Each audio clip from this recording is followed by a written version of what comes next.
Good evening, everybody. Hope that you're well, warm, keeping safe, and all of the traditional buzzwords at the moment. I'm Becky Walsh. I'm the Communications and Marketing Officer for Weston-super-Mare Town Council. And these are climate emergency talks, talking to local and interesting people and experts on the subjects of climate change. But we have who I would consider, I'm going to embarrass her now because I think that's going to be quite easy to do, Debbie Apted. She is a face around town. She is a force to be reckoned with. She is the woman who has, I know you wouldn't say single-handedly, but I kind of feel that it has been quite single-handedly, got the award for Weston-super-Mare to be seen as a, I'd say less plastic, but that's not how Surfers Against Sewage kind of like word it. Tell us about the award, Debbie, and tell us about Cleaner Coastlines. Hi, Becky, and hello, everybody listening. Thanks for joining us. The Surfers Against Sewage Plastic Free Community Award, we started back in July 2017, really. The Chamber of Commerce got together with the Weston Mercury at the time to apply for this accreditation, really, that Surfers Against Sewage had just launched at the time, with the aim of businesses working with communities and all different individuals as well to try and towns of single-use plastic. We're not demonizing plastic. You're still going to see plastic. Plastic's very useful kind of product. We use it daily in our lives everywhere. But the thing that was seen to be getting into the sea, and the surfers had noticed it when they were out surfing, was all the plastic in the oceans. And they wanted to try and make a difference.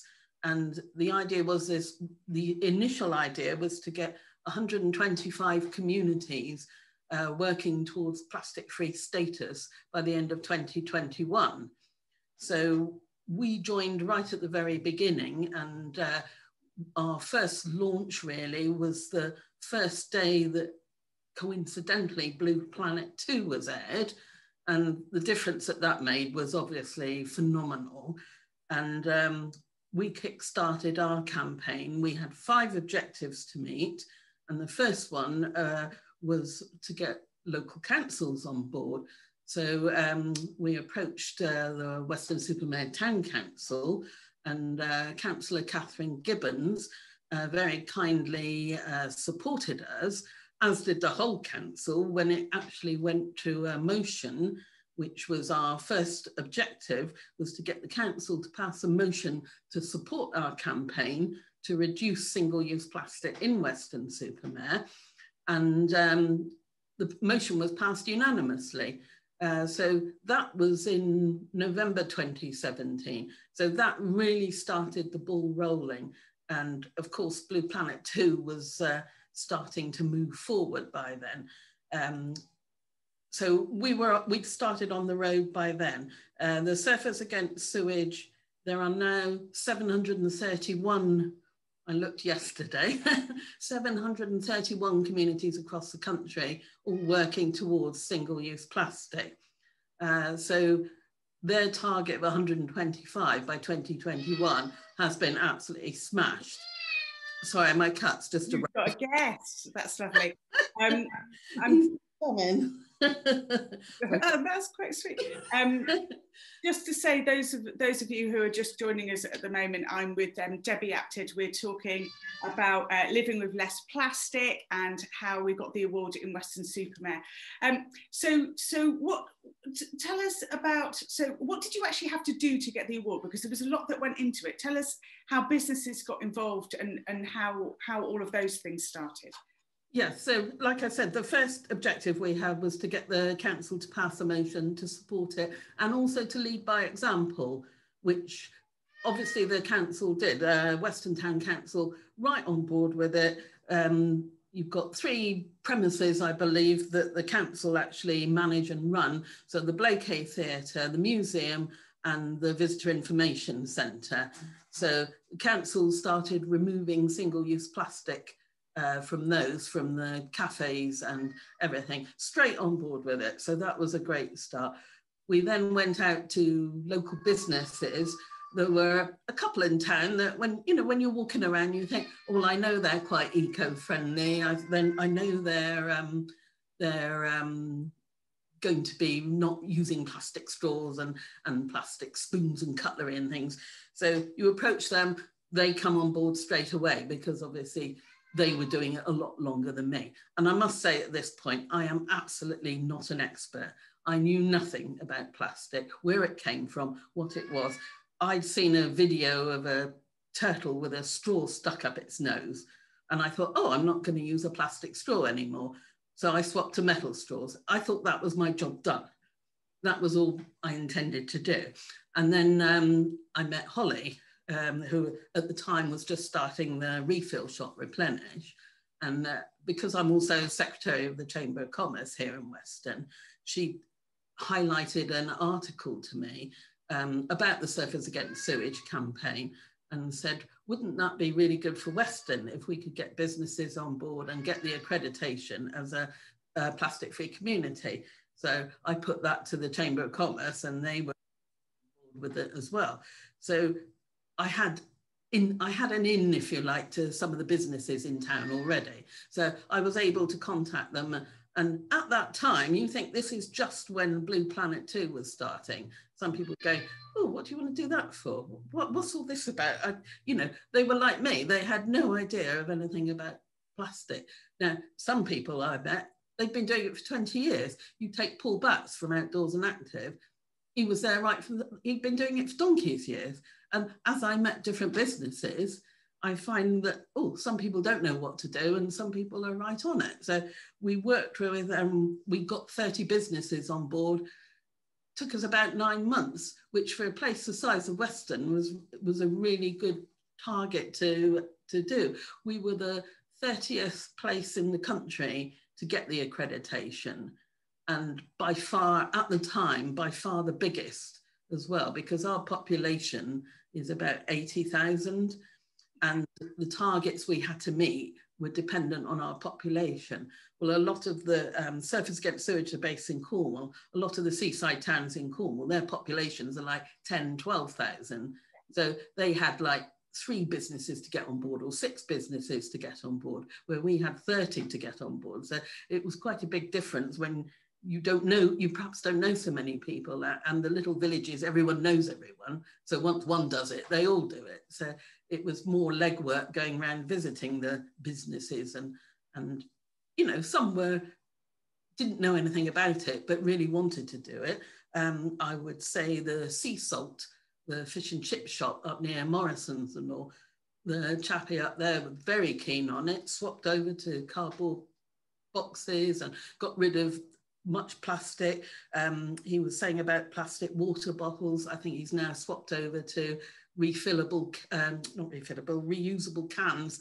So the thing with water, I think people don't want to drink it all at once. They want to reseal it. So, but you can get resealable water, which he hadn't realised before. So he swapped over. He was one of our first businesses on board. So it's just a case of walking through that. And then we had to work with communities. So, and then schools as well. Like I said at the beginning, we worked with the Weston Mercury, and Sarah, she was the chief reporter at the time. So she sort of took on the schools because she had a link to them through her job, and also some of the communities. But then Sarah left after a year. So we've still been going out to schools and doing talks and things. When I first started, I know nothing about children either. So when I was going out to the schools, it was really quite, an eye-opener for me. And some of the little children, it was mainly primary schools, I must add. Zaki, shush. Sorry. It was primary schools. So the difference I noticed is when I first went out, he's just come up on the table. So great. Listen, he should absolutely be participating. We all want to hear the face. Yeah, like when I first went out to the schools, it was a new thing for them. The more recent schools and also cub groups, scouts and things like that, they know more than I do now. it's obviously on the curriculum. So it's awareness, it's getting awareness. So that was another objective we had to meet. Another one was doing beach cleans. We had to hold at least 2 or 3 events during the year. And we, I participated in some of those. They were so much fun. And yes. I got to meet people that I hadn't met. And I know that BBC Radio Bristol got involved and did a clean type show. It was like the Radio 1 Roadshow, but with rubbish. It was amazing. Yeah, right. Yes, the beach cleans were really great fun. I mean, the first one we did, Sarah and I had no idea if it was going to be of interest to anyone. Like I say, it happened the same day that the first episode of Blue Planet aired. So we were expecting maybe 30 people, 50, and we had over 120 turn up. There were people just coming at us from all angles. So, and it was really successful. And I think we've got a good Facebook group, the Cleaner Coastlines Facebook group. So there's about 1,600 members to that now, which is really good, I think, for a town this size. And the other thing we had to do, we have got a steering group. So we've got a great steering group. There's about a dozen people in the steering group, and a lot of them have got far more expertise than I have. So it's using their knowledge and guidance, if you like, to help do more things. And we've got representatives on there from North Somerset Council and of course the Western Town Council, and Councillor Gibbons is the Town Council representative officially, because that's again part of the objective was to have a council official on. So, and like I said, it took us about 9 months to get the accreditation, which we were thrilled with. So. Long work, and it sounds like for the businesses, you managed to find some quick wins, which were people who were already on board, and then of course there's the education angle of the people who didn't really know. What were the key message points when you were going into businesses for you to sort of say, maybe in a succinct way, what the problem with plastic actually was? It was making them aware of how it can end up in the ocean and damage marine life, I think. And I think there's 100,000 marine animals and birds and things that die every year just from plastic. And we know about albatross and yeah, and that kind of thing. And it's just making people aware that, especially on seafront businesses, that stuff that people buy and then drop on the ground or take on the beach and leave on the beach just gets washed out by the tide. All right, it might have disappeared, you can't see it, but it's still there. And washed up again as well, because you'll see if you ever walk along the tide line, the things that come back in and kind of wash up. And I think if you think every piece of plastic that's ever been made, it started becoming mass produced in the 1950s, 60s, still exists unless it's been incinerated. And then incinerating in itself actually. Yeah. I mean, the actual, you think, oh, I put my stuff out in my box and recycle it. Does it actually go anywhere, or does it end up in some beach in Southeast Asia because it's been packaged off there and they can't really cope with it because they don't have the waste management systems out there? So I think that it's a false leader, the idea of recycling as well, because we go, oh, well, I'm recycling it, but actually just don't create it in the first place and then we wouldn't have to be recycling. We can't recycle the amount that is being created. No, not at all. I think it was about 9% of what we put out to recycling was actually recycled, which is a very tiny amount. Really tiny. That's gone up to about 20-25%. But it's still nowhere near what we think we put out in our green boxes every week. Oh, that goes off to make this or that. A lot of it doesn't. We mix it all up. It's terribly confusing. I still get confused now, all the different sorts of plastic. Some can be recycled, some can't. People put the wrong stuff in it. Some people put liquids perhaps in with their recycling box by mistake. Then that messes up the whole load. So it's just making businesses aware that what they sell could end up in the beach or in the sea. So there's some practical angles of that. So the styrofoam that we eat our fish and chips in, You know, the fact that you put that into a bin, apart from the fact that it's a container like this, it doesn't get squashed down. Seagulls attack it. It's a very light plastic, so it blows into the ocean really easily. In fact, when I used to live in San Francisco, they actually banned it. And they banned it for a number of reasons. One, because it melts. So it melts into your chips and you're eating it. And they some kind of link with illness and that, which so it isn't a great thing. And as it melts, it sends out toxins as well, so you're breathing in those toxins too, so that's not good. And then it overflows our bins. It creates a whole load of trash from the seagulls getting into the bins. And then, of course, I have been known to be chasing styrofoam in slow motion, because I never run quickly, trying to get it before it actually ends up kind of like bobbing on a wave somewhere. Oh, I know. It is very frustrating. What do you think in this time of COVID? You know, we've all seen this, and I know I've read about this on Facebook, and I've seen it on Facebook, when it feels like a whole family has just got up, walked away, and left a picnic. Don't even get me started. Behind on the beach. I know. You know, it's staggering, Becky. Staggering. Staggering. Yeah, but I will say that when we first did it, Holly and I we went out. I think it was a bank holiday. I can't remember if it was Easter or the early May bank holiday. And it was a really hot, sunny day. And we went round about 4:30, 5 o'clock with some bin bags to see what we could pick up on the beach. And that was just after we'd started our campaign. And it was horrendous. Yeah. There was stuff everywhere. And like you said, people had just got up. You could see a big square where a rug had been and all the litter was all around the square. It was that bad. Yeah. Now, going forward another year, when we did it a similar time, a lot of the stuff, I think we only saw one where you could see the square where the family had been sitting. The rest of it was all bagged up and then left by the bins. So, okay, it wasn't in a bin because the bins were full, but people were a bit more aware. Yeah. And that is the whole thing. By doing a beach clean, we're not going to clean the oceans, picking up a few bits and bobs off a beach. Even if you have loads of bags, there's still far more out there that comes in and out every day. But it's just making that aware. Because I'm now aware, I wasn't before when I bought that first metal straw, and I'm buying less and less plastic now. I'm trying to buy as less plastic as I can. And if everybody did a little bit, it would make a big impact. Do everything at once. You know, we've got how many? 60 million people in this country. And if each person did one little bit, that's 60 million things not in the ocean. Absolutely. So tell me, if anyone's watching this who has a business that would like to get involved, because obviously there's this feeling of, oh, well, we've got the certificate now, but there is a phase 2. So how can businesses now get involved in phase 2 of this?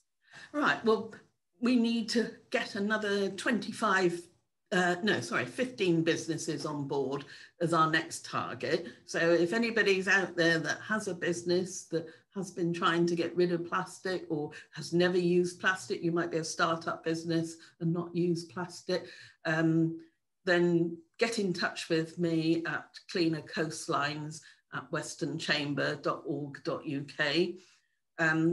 So let me know what you're trying to do. If you don't know where to start, there is a business toolkit, and it gives you some ideas of whether you're a retail or a hospitality or an office, whatever kind of business you're in, you might be trying to do something to reduce your single-use plastic. You want to know what you can do. You might want to do a beach clean for a team day, if you like, that kind of thing. It's just getting people aware. You might want to introduce recycling into your office. You might want to shout about what you've done, and you can shout about it. We give you a lovely certificate and plaque. And also there's a digital logo like that you can use on your website and emails and things like that to say that you're a plastic-free champion. We've also got a website, cleanercoastlines.org.uk, and what we've got on there is a map for all the businesses in Weston-super-Mare that have already been accredited, and it's done by category. So the idea is eventually for perhaps the hospitality, B&Bs, hotels and things, they could get on board and point their guests to plastic-free businesses, say, oh, here's where you can do a bit of shopping, or here's where you can go to eat where it's plastic-free, that kind of thing. Yeah? And like I say, there's all sorts of things that businesses can do. A fairly new business we had on was one of the vape shops. Now, you immediately think a vape shop, oh, loads of plastic bottles, but you'd be surprised what they've done to get rid of single-use plastic. To get the accreditation, you have to change 3 things. So it's not massive. And obviously they've still got their plastic bottles, but what they do now is they send out all their orders, because they put all the vapes together, whatever they do, blend them and things here in Weston, and then they post them out all over the country. So they send them out in cardboard boxes now. And they used to put each things in little plastic bags, and they don't do that now. They just put the bottles in the box with non-plastic wrapping. They only sell stuff in paper bags. What they do is the money they get from selling, they charge for the paper bag. The money they get for that, they then donate to a local charity. So they've done a couple of things with that. So that's quite a good idea. They donate some of their little plastic bottles to schools and things like that. So a business that you might think, oh, I can't get rid of plastic, there's loads of plastic. You can still be a plastic-free champion, because you are aware, you're making other people aware. They give deposit back on their, if somebody brings their little vape things back to them, they give a deposit. So it's like a mini deposit return scheme. So there's all sorts of ideas, you know, things that I would never think of, but they've come up with on their own, you see. And that stuff's all brilliant. I think when I lived in San Francisco, I was helping green up independent coffee shops. And we did a thing called carrot bombing, which is instead of kind of like boycotting something, you give incentives. And we had a huge number of people on our mailing list, and we would say, this coffee shop on this day really wants to change their lighting, change their freezers, change their taps. And on this day, whatever you buy, the profit from which will go towards them becoming, working towards their green certificate. And it was like locusts descending on the coffee shop with muffins flying and coffee spilling. But it's the same thing, you know, people are becoming more and more aware, and they're understanding the power of their pound and where they're spending it. So even if you're going into a place, you know, and saying, I'm buying from you because, so there's an Indian takeaway I've changed to using because of the way in which they're conscious about plastic, and also because of some of the charity work that they're doing, because this became on my radar, and I'm like, okay, I can choose where I spend my pounds, and I want to support businesses that are, you know. So I think for businesses thinking about signing up to being part of this project is the fact that it does have a knock-on effect to your business, that people will want to spend their money with you if they're aware of the fact that you're trying to make a difference. And also because I really hate washing Indian takeaway plastic. I just hate it. It's just like, it never gets completely clean. And then I go, like this, I'm sure there's a layer of grease still on the bottom. So it's things like that, just having those kinds of changes to foil, which for some reason doesn't keep the grease within it when I wash that. And go, I know this is a little autobiographical, but it just makes all the difference to the quality and happiness of my week. Not that I eat Indian every night, just saying. So I think that you know, businesses getting on board with this is important. Let's talk about the individual, Debbie. What can individuals do if they say, do you know, I'd actually like to be part of this group? Maybe, you know, I'm furloughed, I haven't got a lot on, or I just want to have something that may be a purpose, a calling, something that I care about and I'm passionate about in my life, and I'd like to be part of a community that's doing that stuff. What can individuals do? Who do you need? At the moment, we're not doing major beach cleans, obviously, because we can't get a group. There's nothing to stop individuals going out on their own, as long as they are aware that if somebody's dropped plastic and then you pick it up, you have got to be careful. Use your pincers, they're brilliant. Yeah, you can use your pincers. Need to put a pen down as well. The trouble with me when I go out is sometimes the pincers, they're not wide enough or they're big enough, and I bend down and I pick something up, and then the next thing I do, because my hair's fallen down, I'm touching my face like that. So I'm really conscious that I'm not going out and doing too much at the moment, because I've got to be aware. Yes, and of course. I don't want to pick stuff up. So there's nothing to say that you have to do anything at the moment. You can, but you can if you want to. And there are, and children as well do it. They love doing it. The kiddies love going out. So we could do with volunteers coming on board, perhaps. What I'm sort of thinking is, because we've got the 5 objectives, and it's community groups, schools and businesses are the 3 things that people can help with, really. So if you're something to do with a school and your school might be interested in signing up to be a plastic-free school, again, each school will have its 5 objectives to meet. And there are plenty of resources available on the Surfers Against Sewage site. There's lesson plans, all sorts of things that I have no understanding of at all, because I'm not a teacher, and it's all key stage this, that and the other. So I'll leave that to the experts with the schools, but you can sign schools up and they do their own litter picks and all kinds of things like that. Community groups, if you're anything to do with a community group, this could be Scouts, Guides, Women's Institute, Masons, Round Table, Rotary, Extinction Rebellion, Sea Swimmers, anything like that. There's a pledge that you can sign to say that you support plastic-free Weston-super-Mare. You can also make sure when you're doing your newsletters or sending out, or if you have meetings in normal times, encourage people to bring along refillable bottles, that kind of thing. So that would get, we need to get 25 community groups on board, so that would be a great help. And then the 15 businesses. So if you regularly use a business and it's not on our business champions list, and you think, oh, they don't use plastic, or they might, or I use these people, they use a lot of plastic, perhaps they might not want to in future, or do they know about this, then get in touch and I can send them a business toolkit and see if they'll be interested in coming on board. If you run a hospitality or B&B or anything like that, I can let you know where the businesses are and, you know, encourage your guests to use plastic-free businesses, and also swap over some of your ideas that you can use in your own guest house or hotel. There's a lot of things that hotels and hospitality can do. So. Absolutely, brilliant, Debbie. We've got lots of comments coming in that I yes, I'm just trying to see them all. A lot of them have vanished. I'm going to try and find a way to bring those back up. But in the meantime, Steph has said, what are the 5 objectives? And then says, sorry if I missed it. I'm a little bit late joining. So sorry if you've already covered it. So could you go back over those 5 objectives again?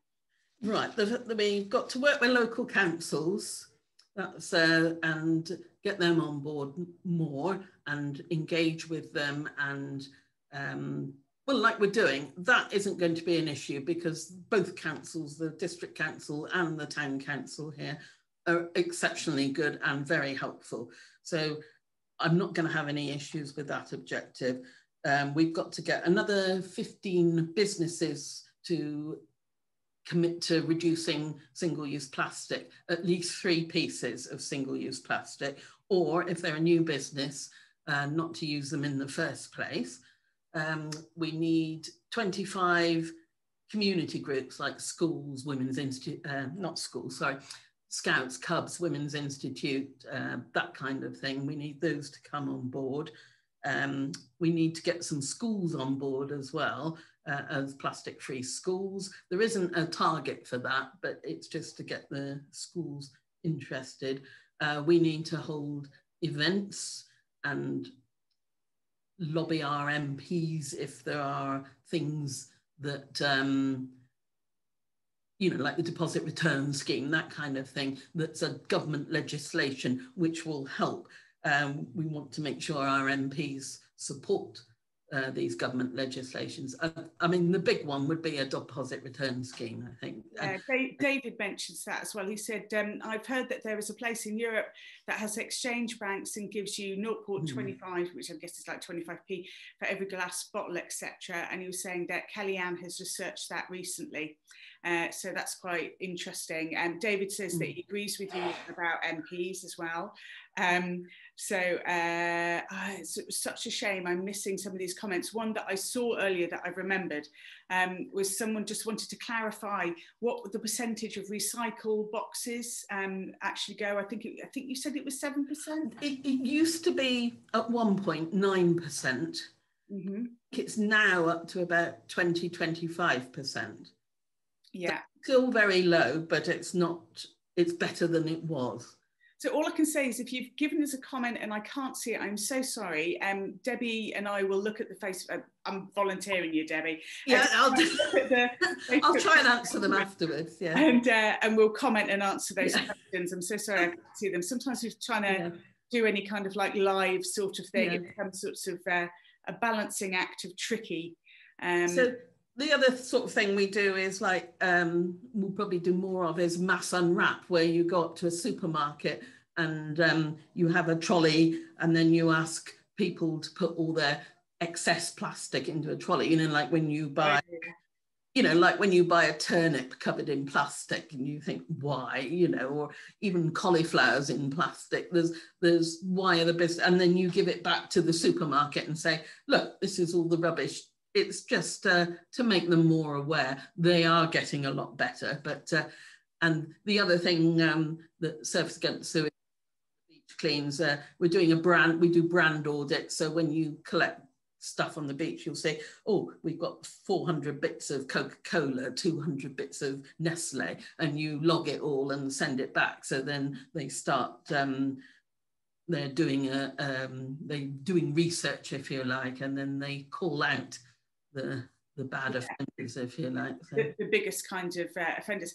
Debbie, I'm kind of smiling at that idea of you standing there with a trolley with some kind of action like Priscilla, Queen of the Desert, kind of throwing plastic over your head and throwing it into the thing with some great sort of, James Brown probably has just called you a legend, which I would absolutely agree with, but I could sort of see, and throwing it, you know, when we talk about people. I could do Priscilla, Queen of the Desert. Rather than throwing your toys out of the pram, we're throwing plastic into the pram, just kind of having a mass kind of arms around it. We did it at Sainsbury's. Jeff and I did it at Sainsbury's last year, and you get some people looking at it saying, what are they doing that? But I think we need to organise it a bit better and have placards and things. We like placards, so sort of explain what it is that we're doing. Any of you who've gone into the Sovereign Centre who managed to do that before lockdown? I mean, obviously Sovereign Centre is still open for important official shopping like Wilko's. You may have walked past a shop front window, which is it's near Holland and Barrett, really, isn't it, Debbie? Yeah, just before there.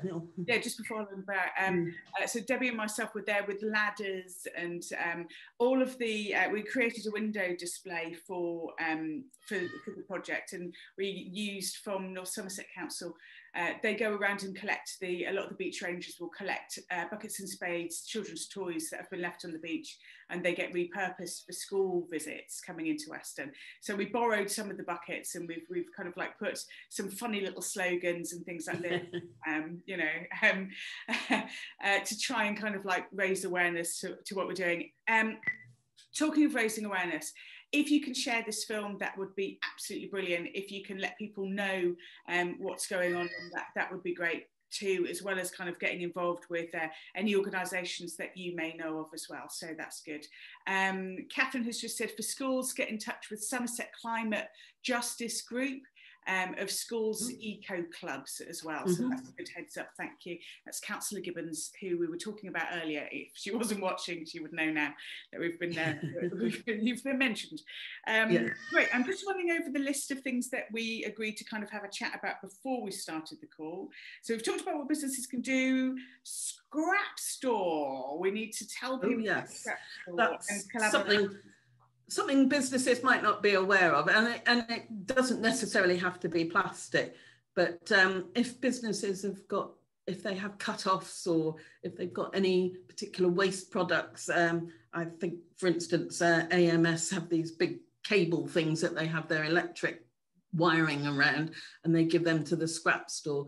If you have materials or any kind of business waste that's perhaps too good to throw in the tip, then the scrap store use it for schools and individuals. You can have it for craft projects. It's like a treasure trove in there if you're a crafter.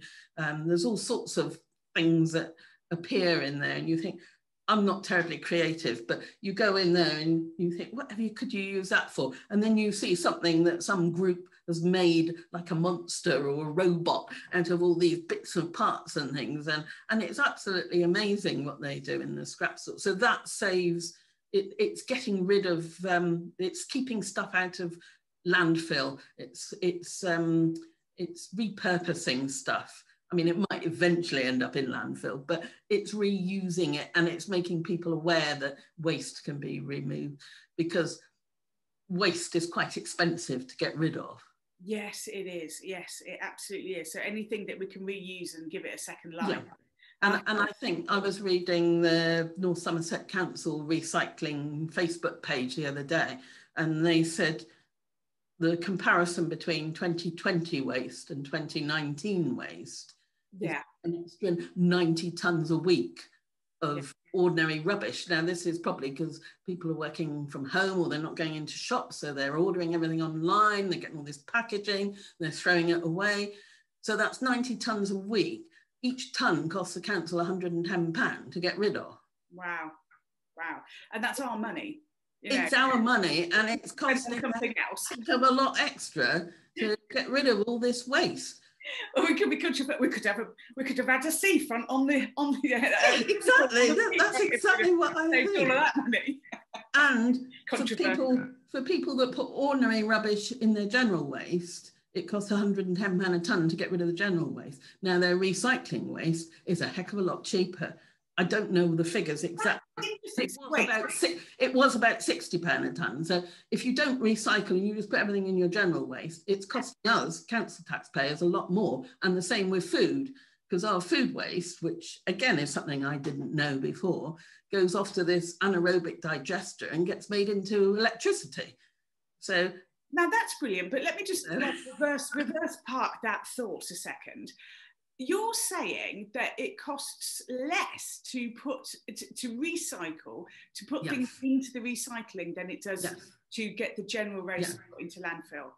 And that is one of the reasons, and I know it's very perhaps controversial, you see on Facebook posts all the time, why our guys, our bin men, we don't have great big bins with lids on that we just put everything in and then they take it off. That's why they sort it at the curb into the bin lorries, and they only get 20 seconds to do each box, which isn't very much. So that's why they sort it, because the recycling results are far, far better. Our council is one of the ones that are much better than some of the others. It's one of the greater ones in the whole country, actually. Everyone thinks, oh, it'd be lovely if we had wheelie bins, green wheelie bins, and we could put everything in the wheelie bin. But people don't put the right things in the right box. Yeah, and that is tricky, and it is tricky. So you have two boxes, but when you've got a place that's got 5 flats or whatever, and there's always one person that takes it upon themselves to try and sort that recycling out. But it does make it so much quicker. You can sort your recycling out, even if it's just making sure that all of your cardboard is in one thing and your plastics in another. If you just try and split it up as best as you can, they'll see what you've done. It doesn't have to be completely exact in each bin, but they'll see what you've done, and it will just be able to help them out speed-wise. Because, when you look on Facebook, people are moaning, the drivers, that when they're taking the recycling, they're chucking some of the stuff on the street. you think that they've got 20 seconds to, if they find something, say for example a cat food tin that's still got the cat food in it, they can't take that. So what are they going to do? Drop that on the street or walk over to a bin in their 20 seconds and put it in a bin? They're going to drop it on the street. And then because they know that the street cleaners are going to come and pick that up, or the likes of you and me with our pincers. But you know, we're complaining about that, but we're not thinking about what is our part that we need to really play. If we play our part in speeding things up, then it means that later on down the line, when they come across somebody who hasn't been as great as we are, they have the time to deal with it if more people are actually doing our part in not moaning so much. I mean, you know, for what North Somerset Council, the delivery guys are doing. And remember at that time, you know, in the first lockdown, we saw a lot of people leaving really lovely messages they are essential services. Yes, in this time of COVID. We should be sticking rainbows all over our recycling boxes and saying thank you, because they're still dealing with people's tissues that are in the and the other thing we could do a bit more to help is stack the bins a bit better. When I go up and down our road of a Monday night, and if it's a bit windy and you see all the green bins out there with plastic on top, just ready to float off with the next gust of wind. Yeah. So if you put the plastic on the bottom and then the cardboard and the glass next, and then the food on top and push it all down, the less, and if you haven't got enough boxes, get more. Yeah, exactly that. There's nothing wrong with doing that. That would perhaps stop some of it blowing everywhere, because it's always windy on a bin night. So. Yeah, and I think sometimes, you know, that the wind, it's always windy on a bin night. You see, like, oh God, it's another more tree. And of course, the you know, the collection refuse people are getting blamed for it when it isn't always their fault. So not always, no. You know, and I know they drop stuff. They're not perfect, but neither are we. So. Yeah, that's very true. I'm just kind of like looking at some more of the comments we've had. So has the powers been looked into trying into getting additive to help break down the plastic that can be added into all existing plastic? Okay, so this might be something that we can't answer, David, because that sounds a bit technical for me. Yeah, so kind of, you know, so that has an additive been looked into to help break down plastic? I would imagine that any sensible company that wants to make a profit will be going climate change, climate change, climate change. If you are a startup, if you are an inventor, then you are going to be looking at how to do that. And I know there's lots of things about how removing plastic out of the ocean and having it repurposed and lots of things like that. Whether or not there's been an additive that's been added to break down plastic, I don't know. I think that there's even algae that's been created that likes to eat plastic. There are all sorts of prizes on the go at the moment for people that can invent things to solve the plastic pollution problem. So absolutely, I wish I was more minded in that way. I'd be all over it. So we have looked at volunteers. I'm just looking at my notes and. Oh yes, we were talking earlier before we came on air about, that's what the professionals say, about plastic-free and climate change. Do you want to tell us a little bit more about that? Yeah, I mean, I never sort of linked the two before. I'd never really thought, I was aware of global warming and climate change, but not really how it links in with plastic. And I sort of had a bit of an epiphany, if you like, when I found out that one of that was quite really to do with... Sorry, that's me trying to be technical and do too many things at once. All right. But at least I think I found a way of being able to see all of the comments. So carry on. Sorry, Debbie. Okay. So it was one of the a great video that Nassim showed us at the Plastic Pollution Awareness and Action Projects when we were doing a UK Curry Connect workshop. He's got this fantastic video that's a United Nations video. It's ideal, and if I can put it in the link to these comments so people can see it, it's a great one for people to watch. And it shows, it also indicates how plastic is made from fossil fuels, which my little brain I had absolutely no idea about that. And that suddenly clicks why all the oil companies, it's a byproduct of oil really. So the oil companies don't want to have to pay to get rid of this byproduct, but if people can use it, they will take it away from them without it costing them money. So it's as cheap as chips, the stuff that you need to make plastic with, and then it goes off and it makes these horrible little nurdles that get spilled into the ocean. They look like little lentils, and because it's made from fossil fuels, and I think the oil and petrol companies, their target is to pump out billions more tons of plastic in the next 10 years. Well, we're going, whoa, we don't want that. This is not what, we don't want to use more fossil fuels. We want to use less fossil fuels. So we don't want more plastic. We want less plastic. Yeah. We need plastic for the necessities. You know, everybody's got a computer, a phone, I've got plastic in my glasses. There's all sorts of things that you need plastic for, but we don't need all this single-use stuff. So that's where it all fits in with the climate change, is because of the fossil fuels. So over the next 10 years, part of the Surfers Against Sewage objectives for our phase 2, if you like, is to work in with other groups to try and reduce single-use plastic, to reduce plastic, to make people aware, and that will help a tiny bit towards meeting the zero carbon targets and things. So again, working with the councils, being on the citizens panels, that kind of thing. I was on, I listened to the citizens panel for the Bank of England last week. They're talking about climate change. It was really interesting.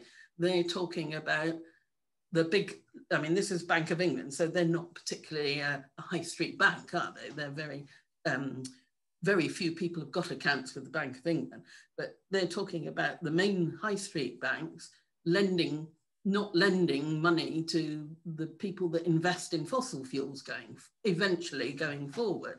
So, and all companies having to report on how much they're doing to get the whole country, because the country's declared a climate emergency, to get the whole country down to zero carbon emissions. It's a massive job.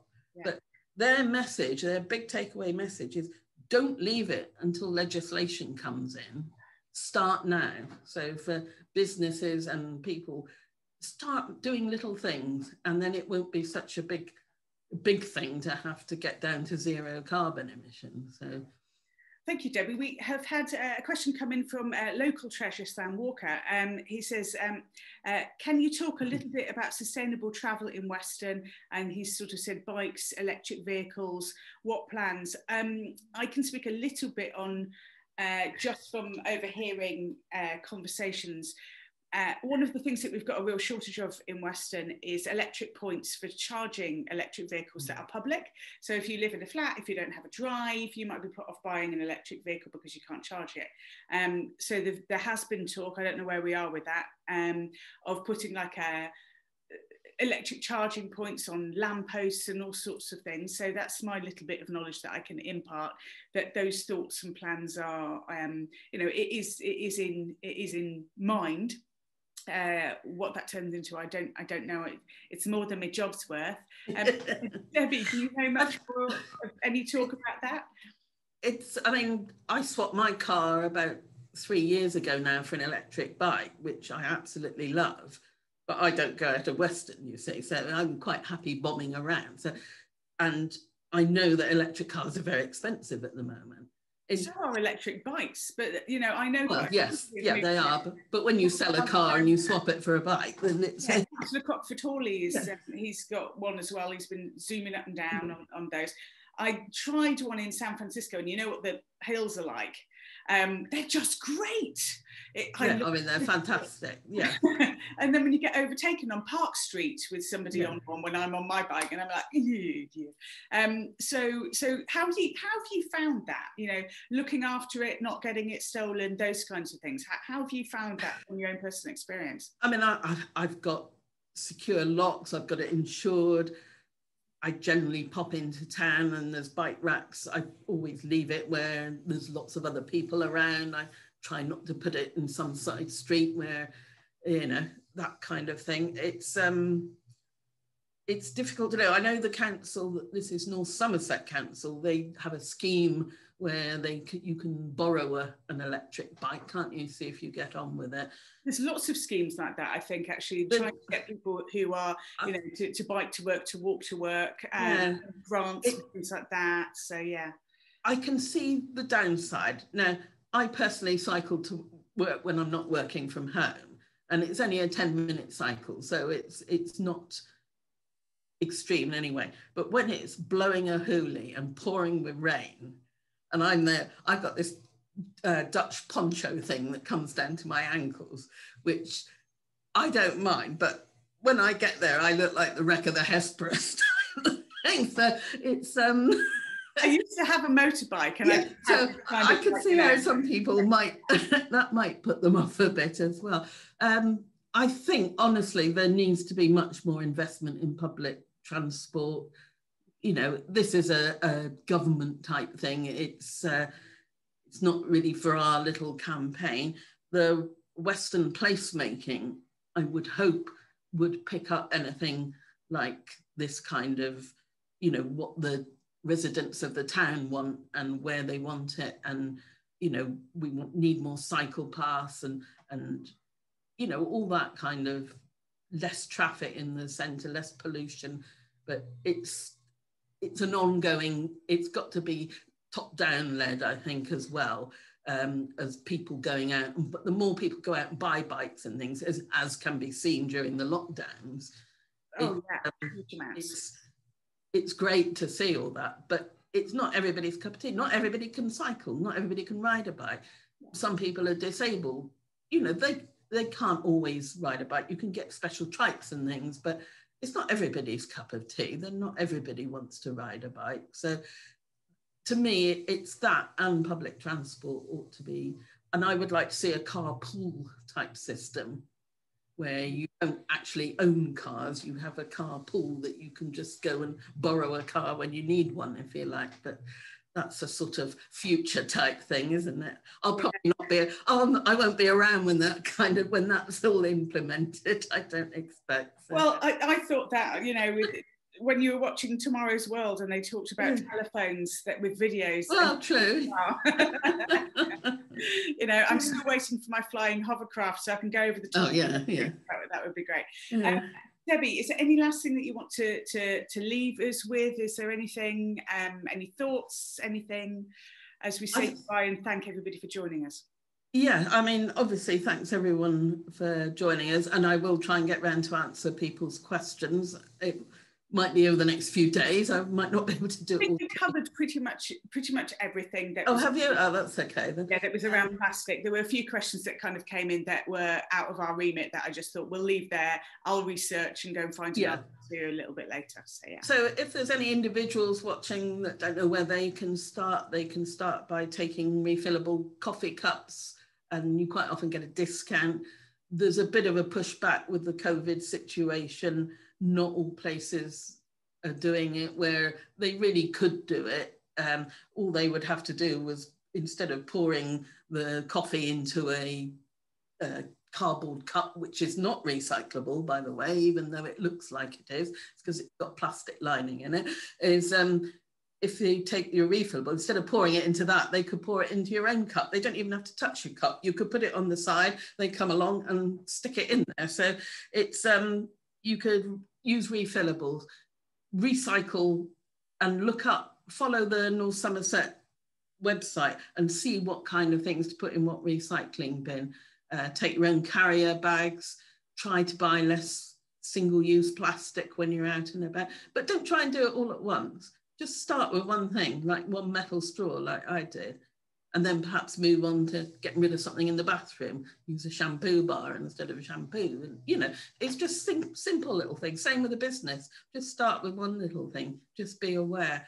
And obviously follow us on Facebook, Instagram and Twitter, Cleaner Coastlines. The other thing I thought about was maybe if there's appetite, people adopting, like we have Adopt a Street on the North Somerset Council, where people can pick up litter outside their own streets and register it. perhaps have adopt a bit of the beach and look after your own bit of the beach, that kind of thing. They do that at Eastbourne, but it's a bit more difficult here because it's such a great big long beach, whereas Eastbourne is split up into little groins, they call them. And yes, I know. So it's all that kind of thing. And if people have got any ideas, let me know. I haven't got the monopoly on ideas here. I am just an ordinary person, and I'm not terribly creative. So people got ideas of what we can do in Weston. Get sustainable tourism on the map. Where I'm pulling together a list of all workshops, activities, all things that can be done in Weston without having to go off in a car or, use up fossil fuels to do stuff. I think I've got nearly 100 things on my list that's already available here in Weston, and I haven't been anywhere outside my own little circle. Yeah. So it's just absolutely amazing. We've got it here. We've got to shout about it. We've got to get people on board with reducing plastic, and we have to. That's me. Yeah, hang on. I'm going to make sure that the view is you. Let's free where we live from single use. Debbie, you are a legend, and you are just lovely, and always say, oh, I'm not that great at this and I'm not that great at that. My goodness me, if you get your steam behind something, you are just awesome. And what you have done in such a very small period of time, and given opportunity to people who already wanted to get involved, but actually outreach the education behind it, you are a powerhouse. You do so much for this town, and it is a real honour to know you. And I just think, just own it, just be brilliant, because you are absolutely brilliant, Debbie. It's a real pleasure to know you and be your neighbour. And thank you so much for everything that you're doing for us, and keep up the good work, and we will absolutely come behind you and support you as a council, as we have been doing, but as individuals as well, because this town is an amazing place to live, and it's because of people like you. It really is. And it's teamwork. It's everybody pulling together. That's what matters. Yeah, and that's true too. But you give makes it a great community. It is a great community. A great community to live in. Yeah. Yeah, it truly is. Yeah. Me too. Thank you ever so much for everybody that's managed to join us this evening, and for all of us, everybody who's probably going to be watching it a bit later on. It will be posted up on YouTube, and it will stay on our Facebook page. Apologies at the beginning if it didn't seamlessly arrive on time or how it should have done, but I may just upload it again, because I think that we cut off the very beginning of it, which was a technical error. But I didn't want to. Me. No, it wasn't you. All my fingers, not you. Great stuff. So thank you ever so much. Go and have a really wonderful evening, and see you soon. Thank you. Bye-bye. Yeah, thank you, everyone. Bye.